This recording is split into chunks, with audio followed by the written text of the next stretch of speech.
So ito naman yung Hunter ng FKM. Ito yung kapatid ng Ranger 150. Ganda nito.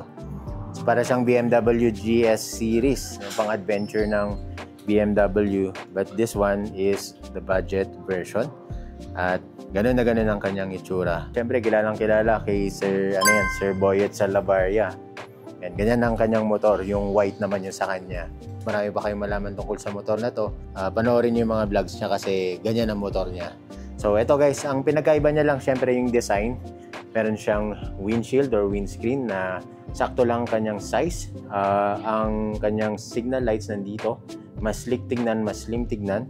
And then, meron siyang built-in na MDL. Hindi nyo na kailangan magpalagay ng MDL kasi yan, may built-in na siya. Tapos nasa center ang kanyang ilaw.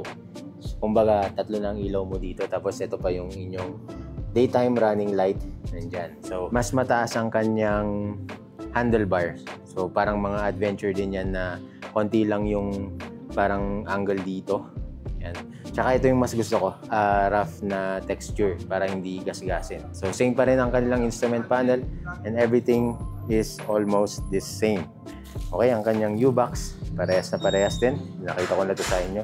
So, konting-konti lang yung pinagkaiba ng design niya na pagdating sa harap. Sa likod, yan, basically, it's almost identical. Ultimo ito. Ang kanyang signal lights, halos parehas din. Sana naging flat na lang ito kaysa yung katulad nung nasa Ranger 150. Naglagay sila ng parang LED dito. So, para siguro distinction ng kanyang signal lights. Pero yung likod niya, yan, parehas na parehas lang. Parehas din ang kanilang dimensions pagdating sa Ranger 150. So, ang nag-iba lang talaga, iba yung windshield nito, tas handlebar nito, mas mataas. Okay, ang kanyang seat height, kanyang ground clearance, parehas na parehas lang din sa Ranger 150. Magkakaiba lang talaga sila pagdating sa kanyang handlebar at kanyang windshield. Tapos ito, wala siyang guard dito. So, yun naman yung mga meron sa Ranger na wala dito sa Hunter 150. Pero okay din to, no?